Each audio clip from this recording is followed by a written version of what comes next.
Welcome to the Board Game Snobs podcast. Critically harsh reviews with a touch of class.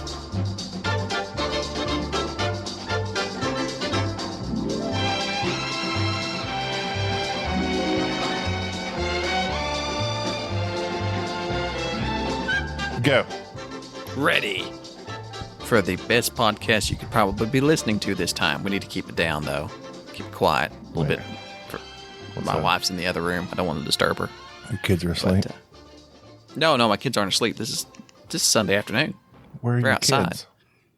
They're outside. I made them go outside. You made them go outside. Yes, so they could get sun and vitamin D, which is essential to their growth and health. Oh, I disagree. Mm-hmm. It is. I haven't been outside in a month. I know, but you rely mainly on carbs for your growth. Oh, Does the screen off my TV provide any vitamin D and or laptop? Oh, that would be a good idea. Like if we had electronics, like screens and televisions that did that provided, enough light. How does the sun provide vitamin D? What is it? A particular ray, a UV or gamma? It's a ray band. It's like a Tom Cruise sunglasses. Like photosynthesis. So it's like, because you're basically a vegetable. Yes. So it shines on you, and you as a potato produce the vitamin D that is required for your bones to do osteogenesis, which is how you make bones. I like that band. They're great. I can't walk. I can't talk. Remember Genesis? Did that have Phil Collins? Phil Yes. Collins, that's right. It was. But then he realized he's the talented member and left. He did the Justin Timberlake thing. After a while, you realize I'm the star of the show. He leaves. Why am I sharing all this money when it could all be mine? Very prophetic. I should take a cue from Mr. Collins and Mr. Timberlake and strike out on my own. If only I had an editor. We've listened to those mini pod solos. Hey, that was just. Hey, I will not be judged by my own solo endeavors. Okay. You get on and say, "I'm all alone. Let me talk into this microphone as if it's a friend." I'm gonna start. That's what I need. I need a Wilson. I need something I can talk to. And as in the volleyball or the guy looking over the fence? Either one. Somebody to provide me with hot armadillo facts. Ooh, speaking of which, did you know the 9-banded armadillo? Oh, wait. Let's see. There's the giant armadillo. There's a 3-banded armadillo. We've went through those. But the 9-banded armadillo, did you know it is capable of floating across rivers by inflating its intestines? Something similar you can do, I believe, right? I have inflated my intestines so that I can float across rivers. With climate change, I assume there's going to be many rivers in the future. Bodies of water, which will need to be crossed. I will be the life raft, which my wife and Sade will hold on to as we make our way to the small spot of land. It's going to become Waterworld eventually. Everyone should have inflated their intestines. I've been preparing. What have you been doing? Could you lash a bunch of armadillos together that were, say, inflated and be able to use them as a raft? I think so. Why wouldn't you? You have to go armadillo ranching. I'm gonna create an armadillo ranch, much like the bunny ranch, except we will have armadillos instead of bunnies. I assume the bunny ranch is just a ranch full of bunnies, right? Speaking of that, it makes me think of Giuseppe. He should be in the hospital now. Have you heard from him? He's been posting, and he's got all his stuff together. And yeah, I think day one of his chemo has come and gone, and he's doing the whole 28 days, 24 hours a day thing. Editor-in-chief here, Gabby. Hello, everybody. From the future Gabby. Yeah, that's right. I'm stealing that. Future Gabby. Giuseppe had texted me with a more recent update than when we recorded this a few weeks ago.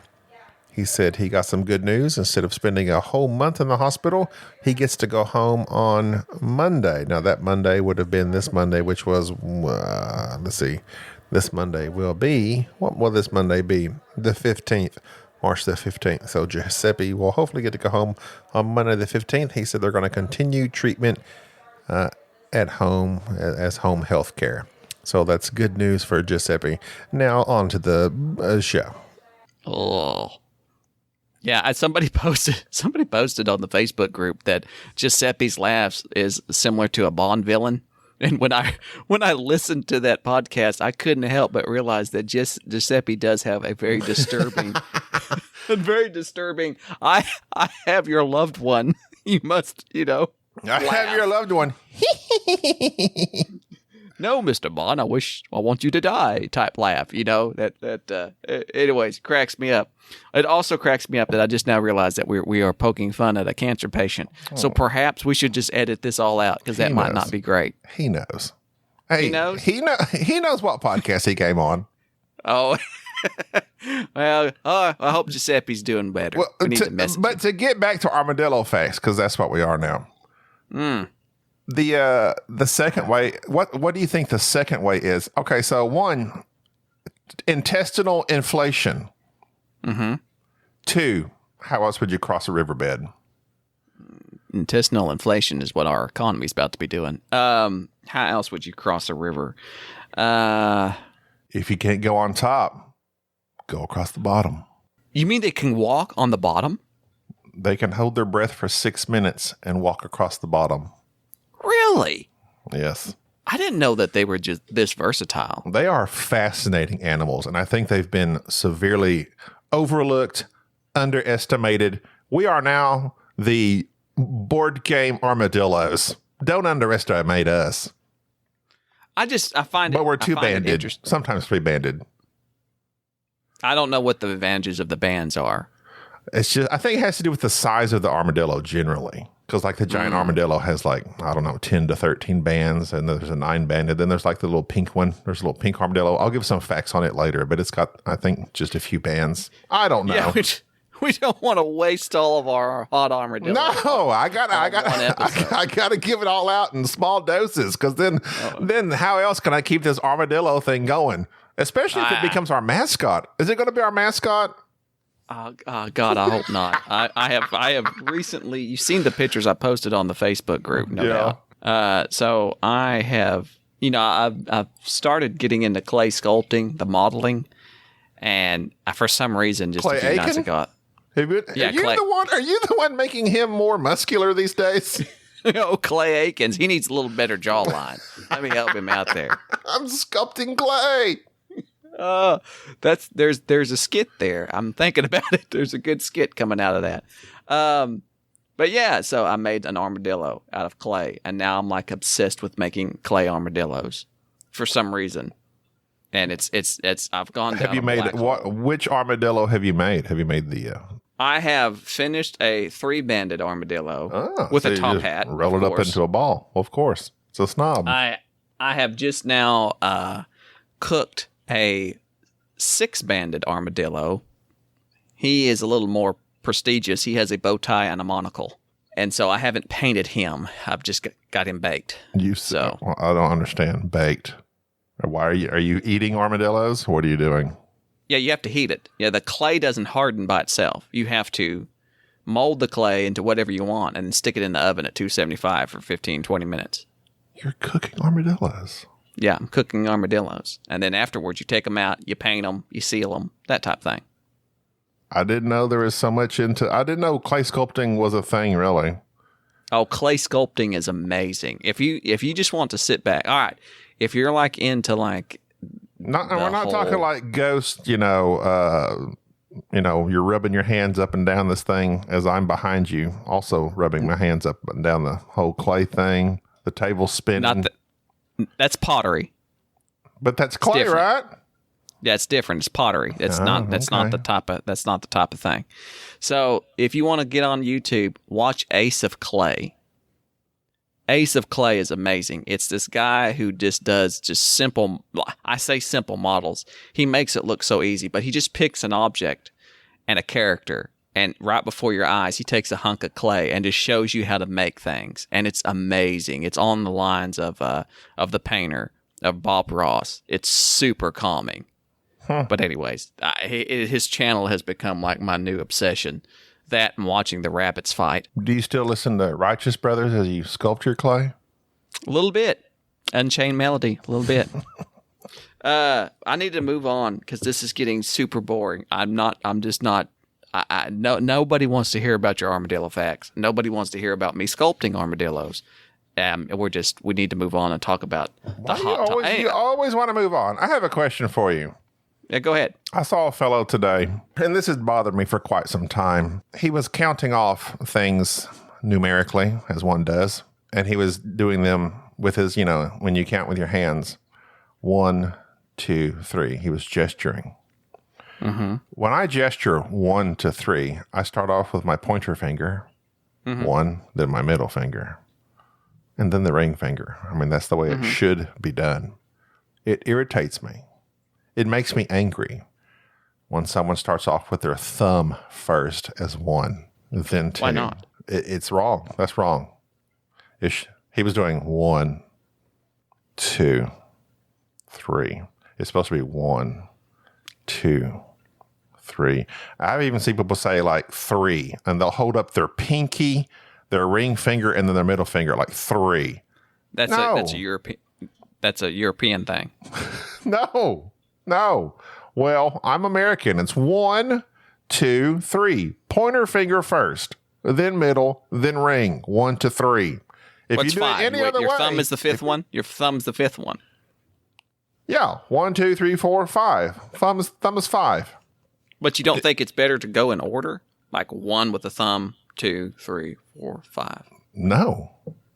How do you do it? How do you do it? When you said that, I realized that I do it both ways. It seems like sometimes when I'm talking to you, if I'm gesturing to some people, I do like with the thumb. I do the thumb, the 1, 2, 3, 4, 5.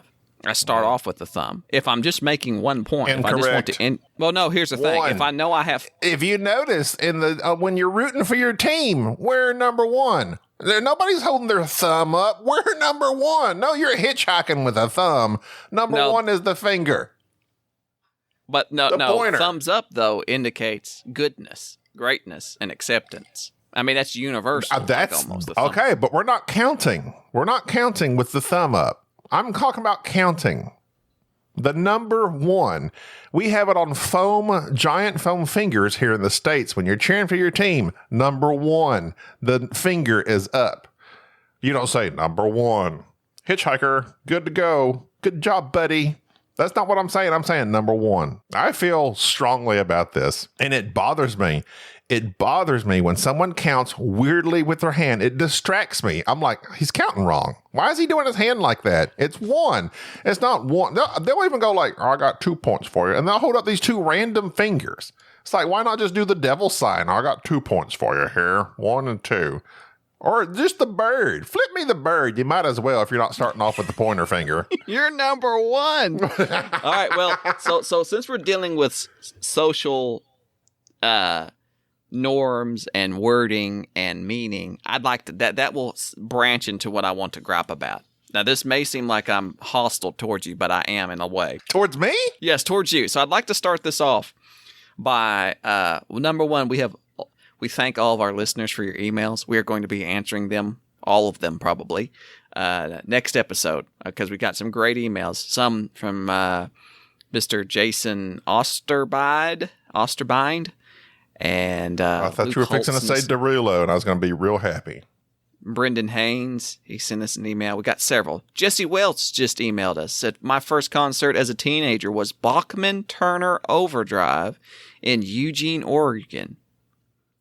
Bachman-Turner Overdrive. That's the taking care of business. Is that taking care of business? Taking care of business. I'm unfamiliar with BTO. I'm pretty sure that's like the only thing they did. Like you're taking care of it. Yeah, if they did, I don't. They took care of business. They made their hit. They took their money and left. Yeah, I don't remember anything else about them. I'm sure they've had other hits. I just can't remember about taking care of business.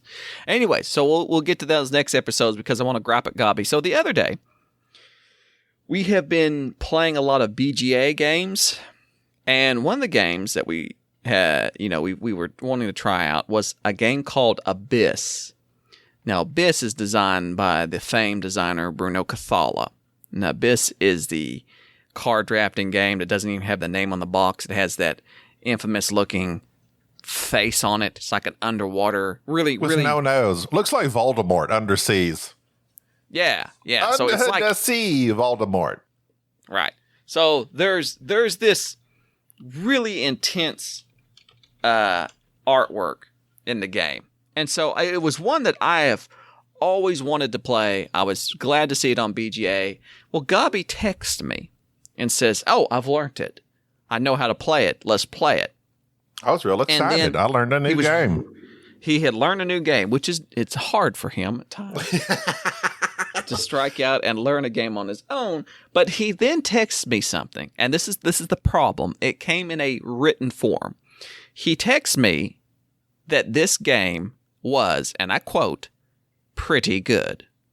So, okay. I see where you're going. So, yeah. So when I think of something pretty good, I go, oh, pretty good.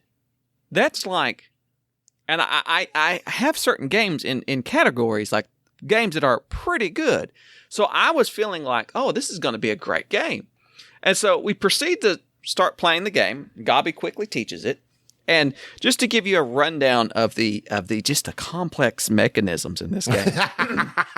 Imagine. Okay, go ahead. I'll let you go. Yes. You have a deck of cards, you see, if you can imagine that. And then on your turn, you will flip the top card over face up and do nothing with it. The person then next to you can choose whether they're going to take that card, pay for it, or not. And if they don't take it, then you can take it. But if you don't want to take it, then you flip over another card. And round you go. The idea is basically you are collecting these certain... Yes, you're taking these certain color cards, and then you're using those certain color cards to buy certain advisors, these underwater influencers. These various species of underwater humanoid... Kim Kardashian. That was good. I was digging for one. I just couldn't come up with it. They look like they're fishes with faces. They're just crustaceans and things of that nature. It's really beautiful artwork. But you're basically buying these cards and buying other locations. There's a little more to the mechanics in this. But as we're playing this game, as Gabi's teaching it, Paris Hilton. You've got me brainstorming for underwater influencers.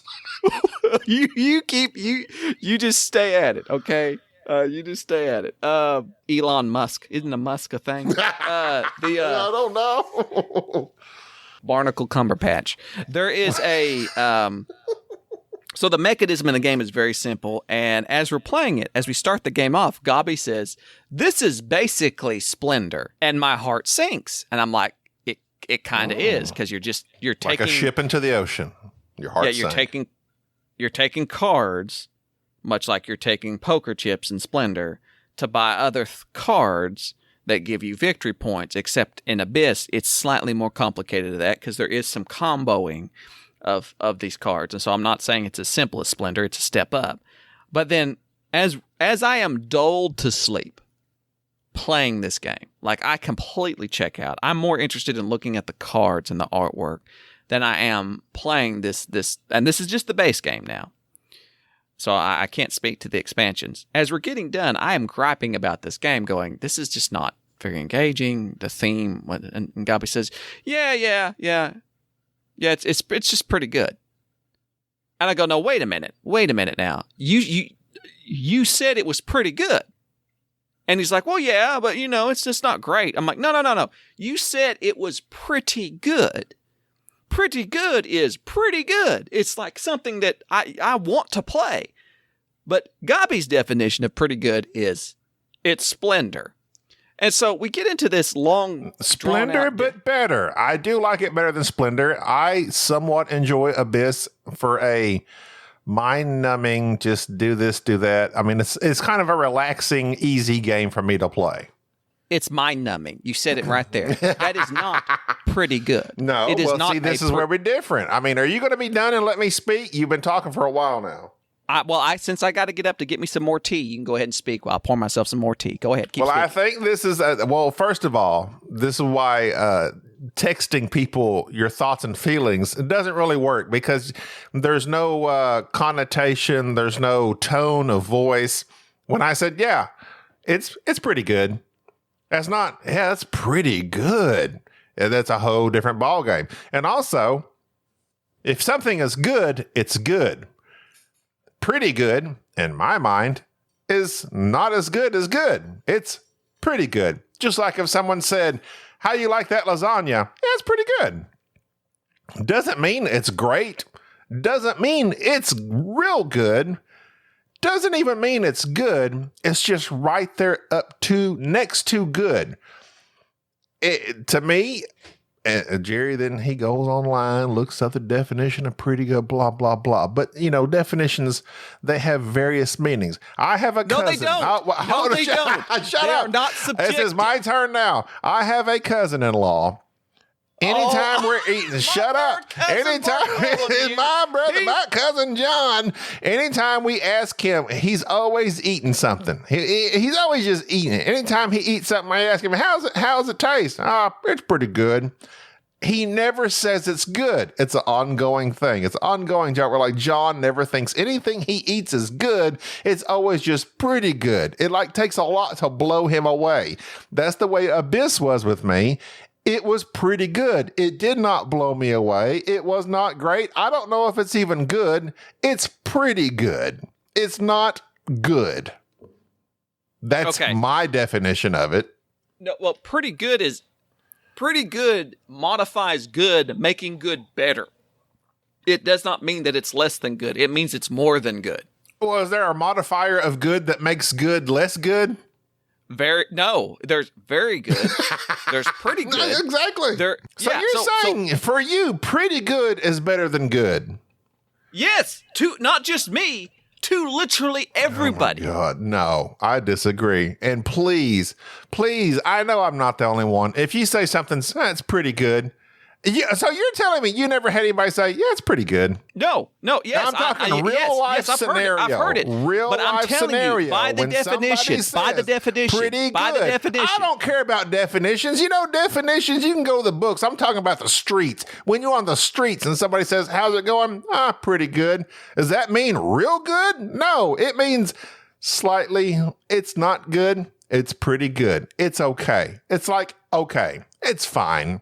It's basically fine. I'm telling you, no, fine is fine. Pretty good does not mean fine. Pretty good, by definition, means that it is better than good. It modifies the term good.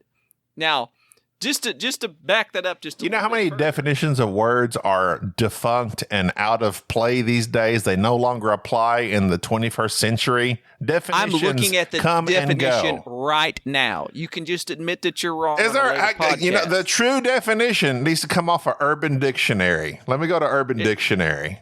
And you will get that definition of pretty good off Urban Dictionary because I just added it. And if you'd like for me to read it, I can read it to you right now. Pretty good. Not so good. Around 80% complete of a good thing or person. Booyah. Booyah. Or as we say, bear. No. I just looked it up in Urban Dictionary. I'm looking at it. Good. Look at the one right next to it. I'm looking at it. No, you're looking at the secondary definition. No, you're looking.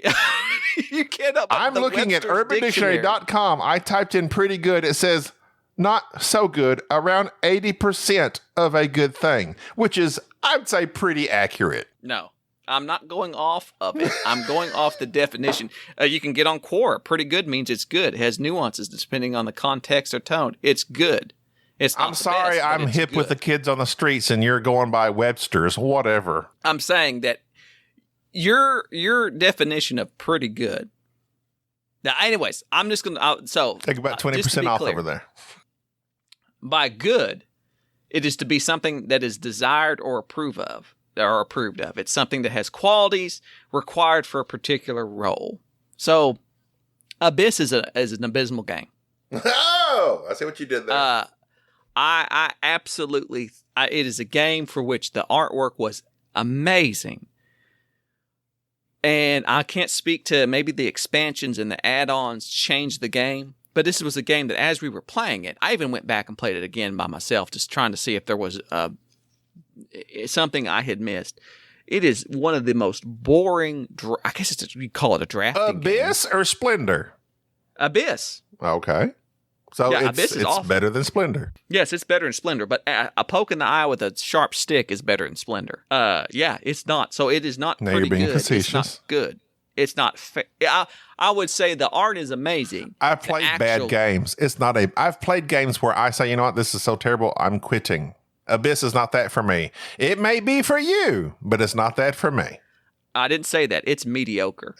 Pretty good. No, that does not mean mediocre. That does not mean that. Nobody. I was saying, okay, I'm just messing around. Mediocre is less than pretty good. I thought it was pretty good. I will play this. If someone wants to play it, that's what pretty good means to me. If someone wants to play it, I will play it. I will not buy it. I will not go out of my way to play it. But if someone says, hey, you want to play a game? I'm like, sure, Abyss. Oh, okay. Yeah, I'll play it. Yeah. And as you adequately pointed out, it's mindless. I didn't say it was hard. Yeah, right. It's an enjoy. There's lots of games I enjoy playing. It's just I enjoy playing it just to go through the motions of playing a game. It's relaxing. It's easy. Okay, there's nothing wrong with that. Nothing wrong with that. We are going to need emails for your definition of pretty good.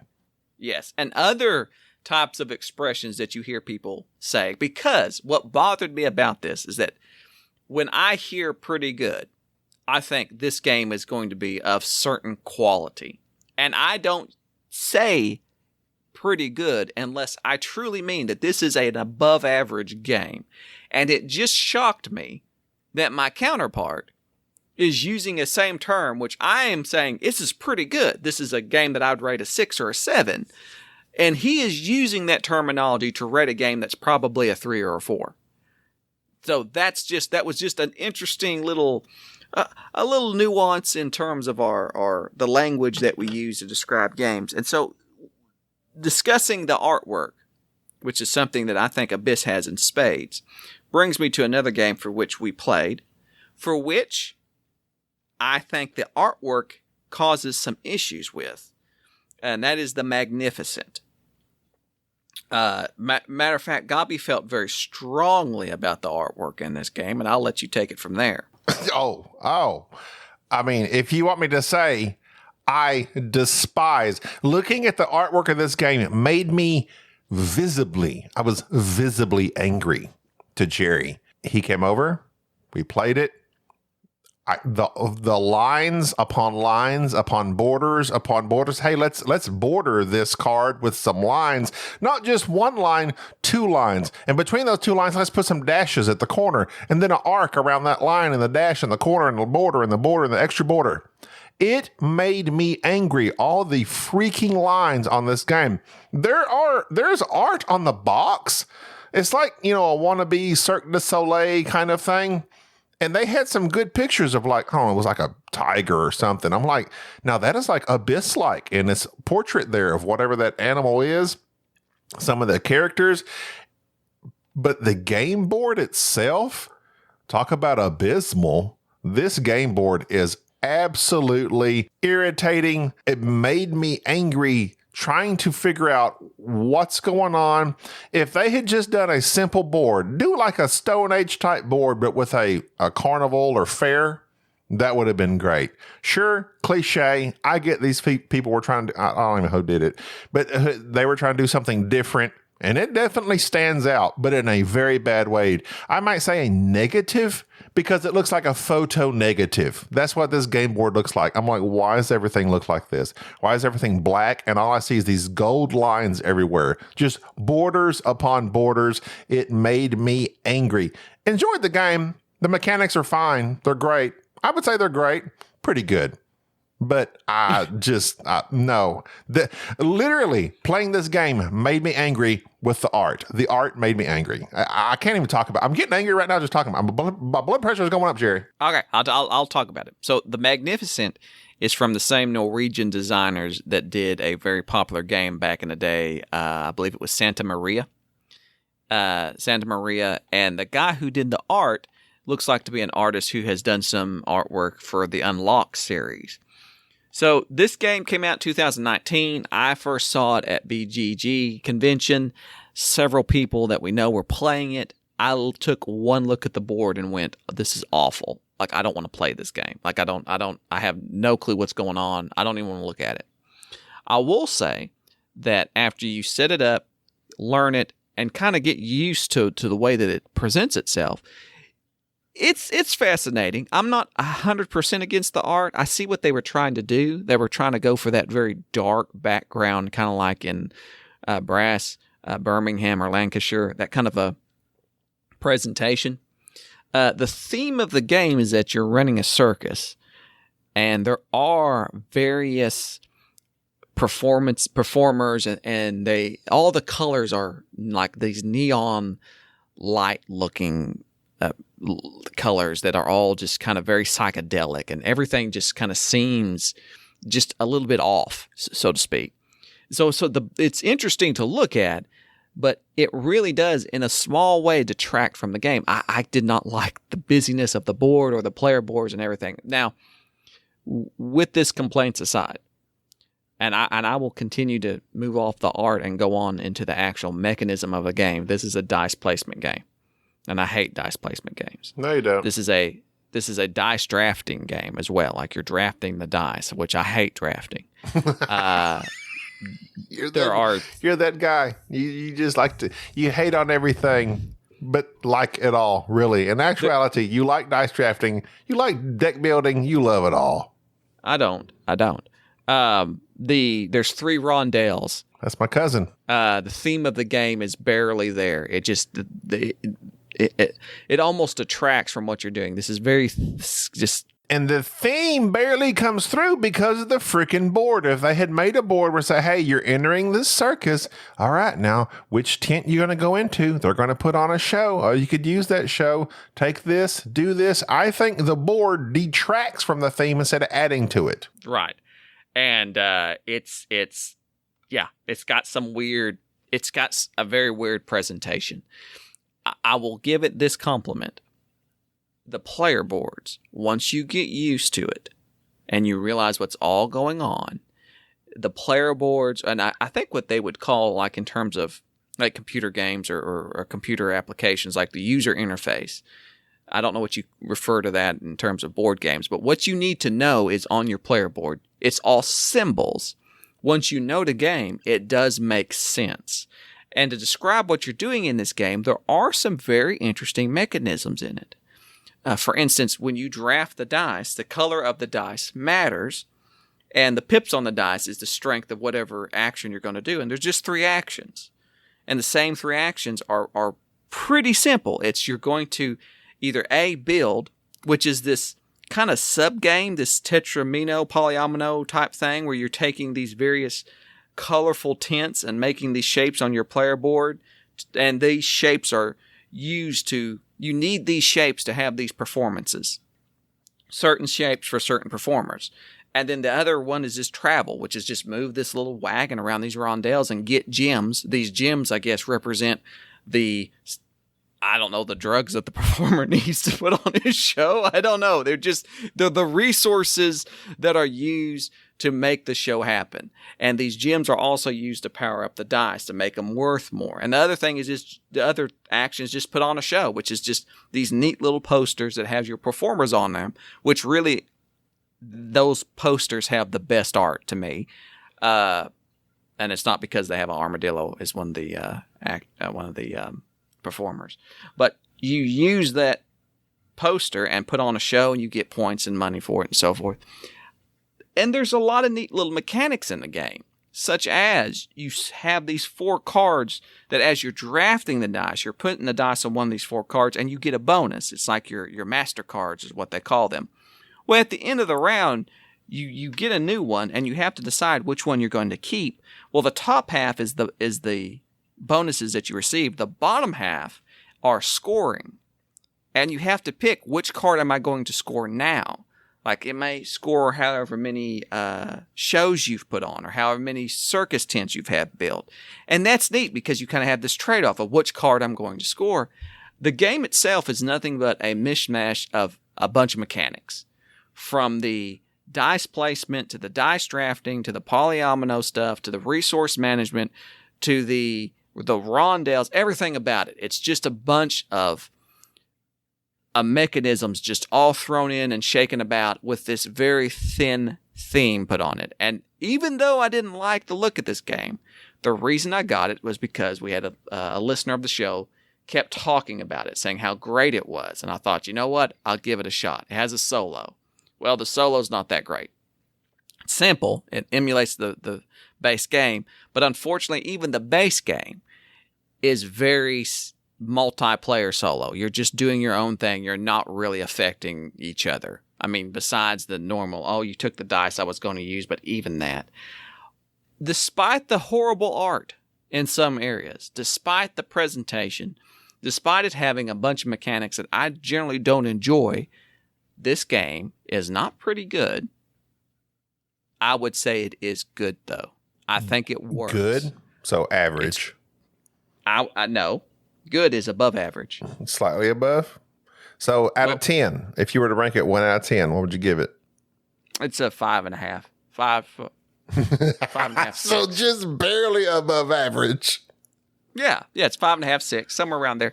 And I will bring out another issue that really gets me. And I'm glad you brought this up. And so this has to do with the rankings of games. So a few months back, I had a Kickstarter sent to me, and I played it. It was fine. Oh, fine. That's a 4.5 to a 5.5. Well, if you go on to BGG, and you do their 10-star rating, yeah, a 5-star is, and I quote, mediocre, take it or leave it. Okay. Meaning the game, when you say mediocre, it means it's not quite. It's not quite there. It's not good. A 6-star is okay. We'll play if in the mood. So as you're going up in these ranks, like a 7 is actually good. So a 6.5 would be pretty good. An 8 is very good. A 9 is excellent. A 10 is outstanding. And so I gave the designer some feedback on it, but I quickly rated the game on BGA, and I believe I rated it a 6 or a 5. I cannot recall. And he messaged me saying, so you didn't like the game? I was like, no. Yeah. I thought it was okay. Pretty good. It was okay. It's a 6. I agree 100% with this whole thing. We had this discussion, me and DJ and Sade on Discoverable Nerd, because I ranked a movie 5 out of 10. I said, yeah, it's average. And Jay's like, average? He's like, no, that's not average. 5 is bad.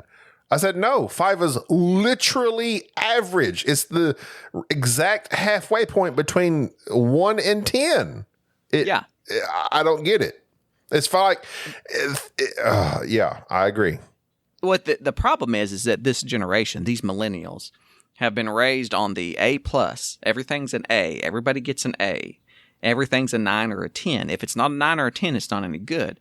And that's what really irritates me, is that people do look at these ratings and think if the game's not a 9 or a 10, well, then you must not like it. There are several games that are a 5. If you look through my collection, which I am looking at my rating system right now, my profile on BGG, and I really like it because what few games that I have rated, it shows. So far, currently, and I don't do this often, I have rated 361 games on BGG. You know what my average rating is? 5? 5. 5. 5. Because that would be the average. I've rated 35% of all the games, 128 of them, a 5. My next highest rating is a 6. Makes sense. Almost the other 30%. So 65% of the games that I rate are either a 6 or a 5. Do you know how many 10s I have on this? Very few. Very few. Two. I have 2 10s.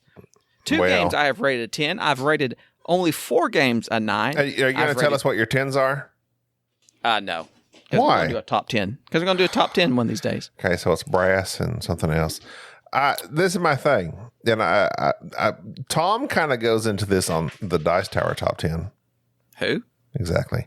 And so when they go into that, I forget if he says his top 5 or his top 10, which, I mean, when you rank 500 games, are 10s. And that makes sense to me. It's like, if this is in my top 3 to 5 games, yeah, out of all the games I've played, I think they're 10s.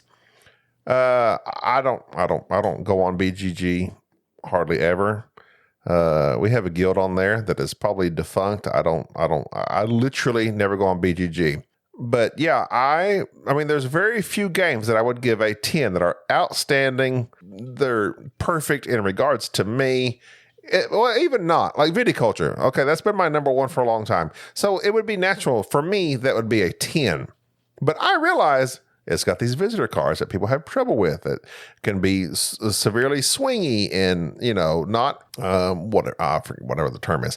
But I like viticulture a lot. I've been playing Yokohama a ton. I've been playing City of Big Shoulders a ton. Those games, we'll do our rankings later, they may or may not be very close to 10s. But average is 5. If I rank a game a 5, it doesn't mean I hate it. It means it's fine. We've disagreed on this podcast. On this point with you, I do not disagree. I've just noticed that my rankings here of the games that I've ranked either at 1, 2, or 3, I've got like 10 games, and we need to do a podcast on that. Of the 10 games that I think are abysmal, because apparently as I'm looking through this list, I think you'll know what my number 1 is. Splendor. Okay, go ahead. But the other ones I find that reminds me of these horrible games for which I've played, and then this is truly how I feel about them. And I would like to think almost every game we have kept that we have bought and purchased and is sitting here on our shelves and our Calyx are above a 5. Just about. There are only a few games. I think they're either above a 5 or a 6.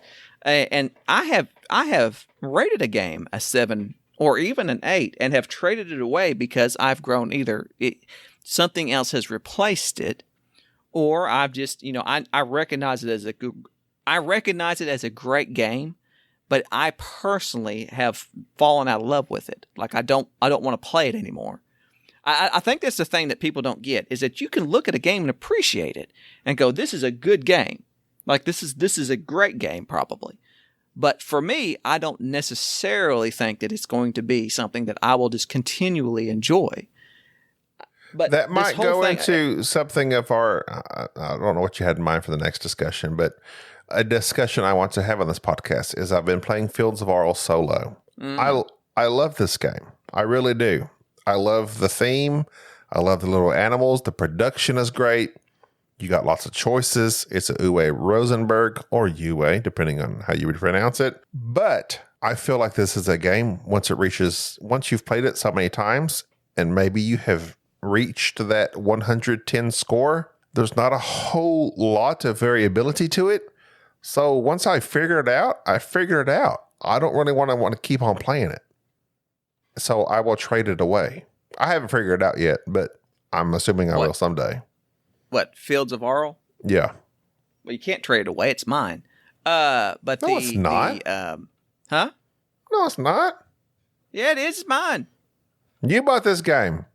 Yeah. You got the receipt? Yes, I do. I bought it. Okay. Okay, good thing I didn't trade it away then. I know. You do that all the time. You're like, no, you don't. This is mine. This is mine. I will need to see that receipt because I thought this was my game. No, if it's a good game, then I probably bought it. Whatever. How dare you? I can't help it that you store half your crap over here. I'm like, Gina's like, why do we have somebody? I'm like, Jerry stores all his crap over here. When you say crap, I want you to look around and realize that all the good games over there are mine. Well, that's going to do it for this show. are mine, and they're better Whatever. than pretty good. Whatever. They're great. I'm Gabi. So you want to talk more about abyss and all the This is crustaceans, Jerry. the Croatians,